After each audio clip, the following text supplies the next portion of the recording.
सास की जादुई शक्ति। कौशल्या ने एक रात सपना देखा। कौशल्या राजपूत, तुमने किए हैं जीवन में अच्छे अच्छे कर्म, इसलिए अब से जब तुम चाहो गायब हो सकती हो, जिसके लिए तुमको सिर्फ चुटकी बजानी होगी और चुटकी बजाते ही तुम गायब। बस एक बात का ध्यान रखना, जहां तुमने कोई गलत काम किया तुमसे ये शक्ति वापस ले ली जाएगी। कौशल्या की नींद टूट जाती है। ये कैसा सपना था? गायब हो जाऊंगी मतलब? हे भगवान, कंबल ओढ़ के सो जाती हूँ, सपना कंबल के अंदर नहीं घुस पाएगा। कौशल्या डर के मारे कंबल ओढ़ के सो जाती है। सुबह कौशल्या मंदिर जाने लगती है। अरे बहू, जल्दी चल, भिखारियों को खाना भी तो खिलाना है। हाँ माँ जी, अभी आई। आज तो खीर और पूरी बने हैं, सब खुश हो जाएंगे। दोनों सास बहू कार से खाने का सामान लेकर मंदिर पहुंचते हैं और भगवान की आराधना के बाद मंदिर के बाहर बैठे भिखारियों को खाना खिलाने लगते हैं। दीदी, आप हर हफ्ते आते हो, इतना सारा करते हो हम लोगों के लिए। मैं आपके लिए रोज अलग से दुआ मांगता हूँ। ये तो फर्ज है हमारा। दीदी, थोड़ी पैसों की मदद हो जाती तो अच्छा होता। बड़े चौराहे पे मेरी बीवी भीख मांगती है, उसका इलाज करवाना है, 100-200 रुपए लग जाएंगे। कौशल्या उसी वक्त भिखारी को 500 का नोट दे देती है और दोनों सास बहू वहां से लौटने लगती हैं। तभी कौशल्या को कोई शंका होती है। अब बहू रुक, तो मैं अभी आई। कौशल्या वापस वहीं जाती है तो देखती है कि भिखारी वहां है ही नहीं। कौशल्या को रात का सपना याद आता है। वो चुटकी बजा के गायब हो जाती है और सीधे भिखारी के पास पहुंचती है, पर भिखारी को वो दिखाई नहीं देती। कौशल्या देखती है कि भिखारी उन पैसों से शराब खरीद रहा है और कौशल्या उसे वहीं एक चाटा मारती है। अरे कौन है बे? एक और चाटा पड़ता है। अरे कौन है? कौन है? हिम्मत है तो सामने आओ। भिखारी को झूठ बोलने पर तड़ातड़ चांटे पड़ते हैं। वो वहां से भाग खड़ा होता है।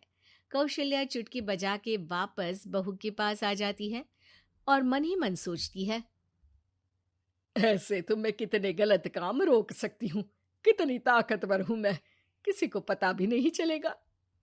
सासू माँ, आप क्या सोच रही हो? अब कुछ नहीं, कुछ भी तो नहीं। ठीक है, मुझे ना थोड़े पैसों की जरूरत थी।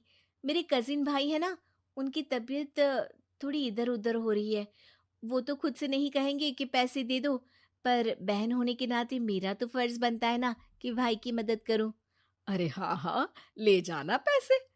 पैसे इसीलिए तो कमाते हैं कि जरूरत में काम आ सके। घर पहुंच के कौशल्या अपनी बहू को 10,000 रुपए दे देती है। कब जाएगी तुम मायके? कल शाम की ट्रेन है। दोनों काम में लग जाती हैं। तभी काम वाली दीदी वहां आती है।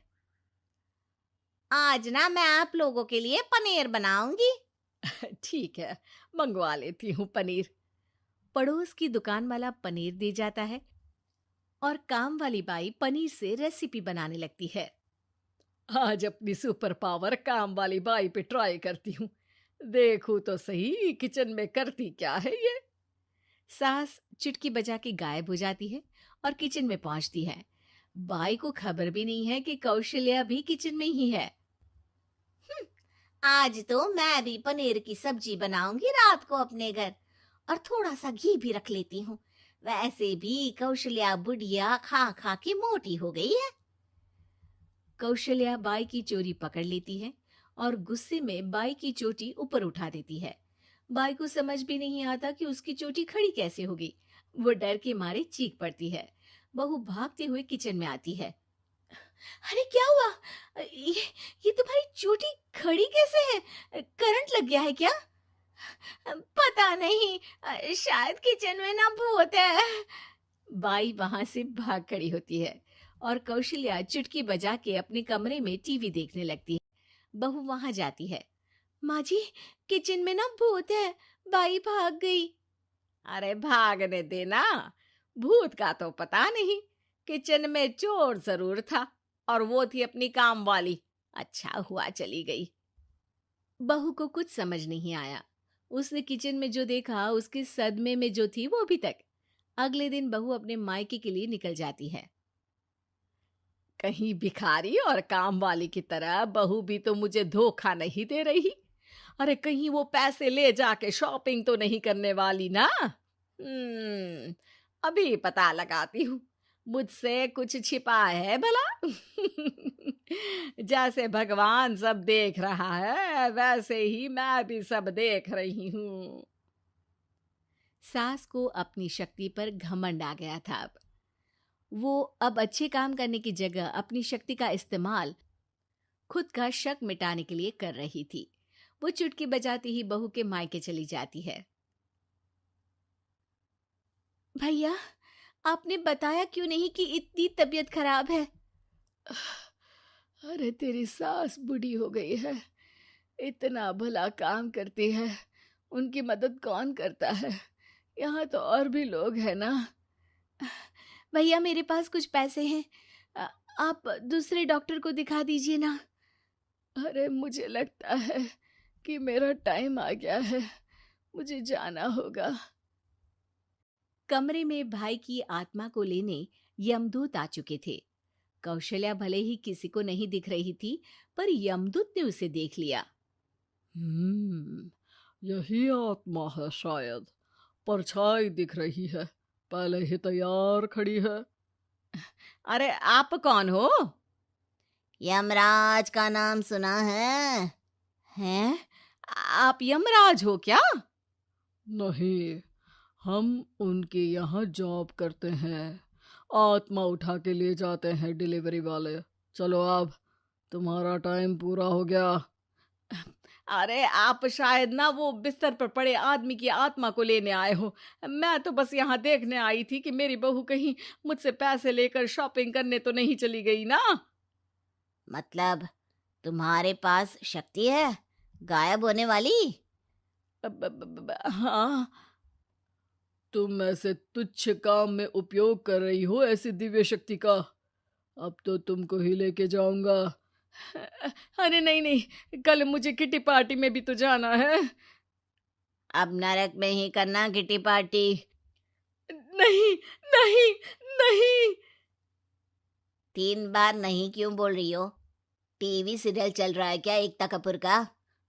अरे प्लीज मुझे जाने दो। आप तो उस बीमार आदमी की आत्मा को लेने आए थे ना। गलत डिलीवरी करोगे तो यमराज डांटेगा ना। बात तो सही कर रही हो, पर हमको उस पे दया आ गई। अभी उसकी उम्र ही क्या है, पर कुछ तो लेके जाना पड़ेगा ना। एक काम करो, अपनी शक्ति दे दो, गायब होने वाली। हैं? अरे क्यों? तुम पृथ्वीलोक का भ्रष्टाचार रोक सकती थी, चोरी रोक सकती थी, अरे कोरोना रोक सकती थी, पर तुमने अपनी बहू की जासूसी करना शुरू कर दिया। अरे लेकिन किंतु परंतु। यमदूत सास की शक्ति लेके वापस चले जाते हैं।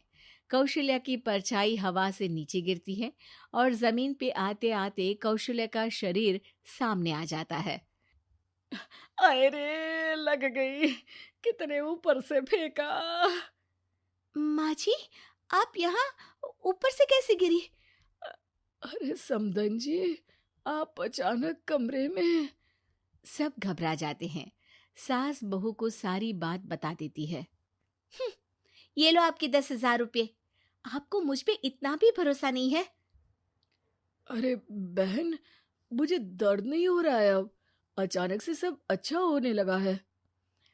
अरे तो फिर बिस्तर से उठ जाओ और मुझे लेटने दो। गिरी हूं ऊपर से तो पूरा बदन दुख रहा है। भाई को तो यमदूत ठीक करके जाते हैं, पर कौशल्या देवी दर्द के मारे बिस्तर पर आ जाती हैं।